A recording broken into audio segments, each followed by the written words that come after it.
سے کدھر سے آئی ہے؟ یہ ہندوستان سے باہر کہاں بولی جاتی ہے؟ یہ پاکستان تو کل بنا ہے، تو باقی تو ہندوستانی تھا نا.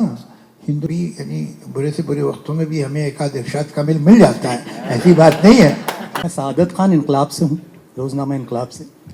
جہاں تک وہ اوپر اور نیچوں کی غلطیوں کی بات تھی تو اس میں ایک غلطی مجھے دکھی جس کی نشاندہی میں کرنا چاہتا ہوں. ایک جگہ سرتاج کی جگہ سراج لکھا ہوا ہے، سراج لکھا ہوا ہے. وہ سراج بھی ہے نہیں، سراج ہے ضرور ایک جگہ، وہ بھی صحیح ہے کہ ایک جگہ سراج ہے، لیکن ایک جگہ آپ نے پڑھا سرتاج ہے اور لکھا سراج ہے، تو وہ دیکھ لیں تو ذرا بہتر ہوگا. دوسری بات یہ کہ آپ نے اردو میں البم لکھا ہے، تو میں آپ سے یہ سوال کرنا چاہتا ہوں کہ اردو سے متعلق آپ کے جذبات کیا ہیں؟ میرے خیال سے اس بارے میں مجھ سے بہتر مطلب ان تو یہ ظاہر سی بات ہے بتائیں گے، اور ان سے بہتر دنیا میں شاید کوئی بھی نہیں بتا پائے گا میرے خیال سے. آپ نے کہا کہ اس ایریا سے آئی ہے یہ لفظ ہیں یا زبان، کس ایریا سے؟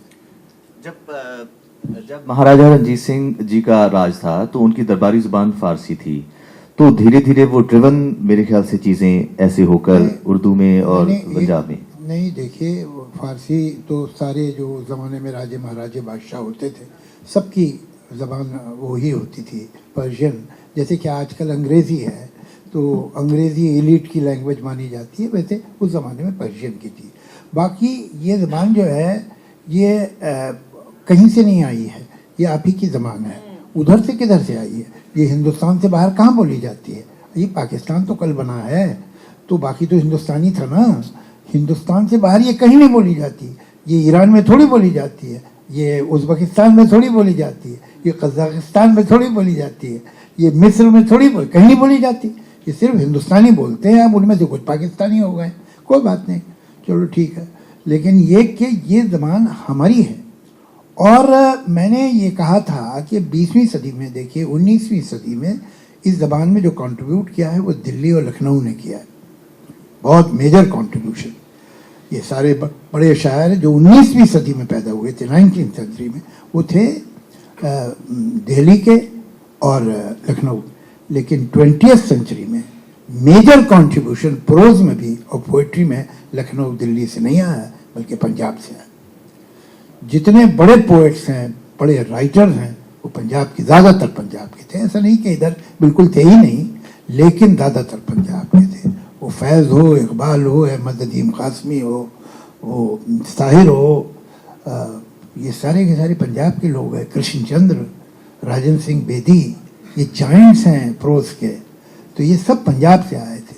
اور پنجاب میں جاتا تھا دلی 70s میں، تو ہر مجھے پنجابی بتاتا تھا کہ سر میرے فادر تو اردو ہی میں لکھتے پڑھتے ہیں. اب اتنا فرق ہوا ہے 40-50 سال میں کہ اب لوگ مجھے بتاتے سر میرے گرینڈ فادر تو صرف پنجابی اردو ہی میں لکھتے پڑھتے تھے.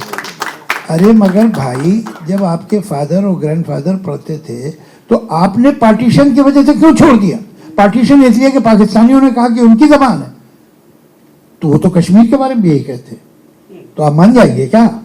یہ کیسے مان گئے آپ؟ یہ آپ کی زبان ہے. اور پنجاب کا جو کنٹریبیوشن ہے، ماڈرن اردو پوئٹری اور پروز کے بارے میں سوچا ہی نہیں جا سکتا بنا پنجاب کے. تو یہ آپ لوگ کا فرض بنتا ہے، بیکاز آپ کے پاس ایک اسٹیٹ ہے، آپ کے پاس ایک سرکار ہے، آپ کے پاس ایک پورا سسٹم ہے، کہ آپ اس کو نرچر کریں، پالے تھوڑے. پھر بھی یعنی برے سے برے وقتوں میں بھی ہمیں ایک آدھ ارشاد کامل مل جاتا ہے، ایسی بات نہیں ہے. لیکن ایسے بہت ہونے چاہیے بھائی. تو دیکھیے ہمارے ہاں جو ایون سانگ رائٹر میں پنجابیوں نے کیا کام کیا ہے، وہ شاعر ہوں، راجندر کرشن ہوں، اور آنند بخشی ہوں، گلزار صاحب ہوں، یہ سب پنجاب کے تو لوگ ہیں. تو ابھی تک دیکھیے ان کی دھمک باقی ہے. تو یہ میں سمجھتا ہوں کہ ہندوستان میں اردو کا مستقبل بہت حد تک پنجاب کے ہاتھ میں ہے.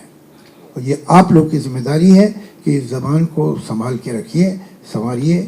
اور ایسے سرتاج صاحب جیسے بہت سے تاج ہونے چاہیے. چلو انہیں سرتاج رہنے دیجیے، مگر کم سے کم تاج تو ہو سکتے ہیں، تو وہ کیجیے، بہت ضروری. اور یہ پیغام آپ لوگ جب واپس جائیں تو آپ پنجاب میں یونیورسٹیز، کالجز کو بھی دیجیے اور پنجاب کی سرکار کو بھی دیجیے. Next one.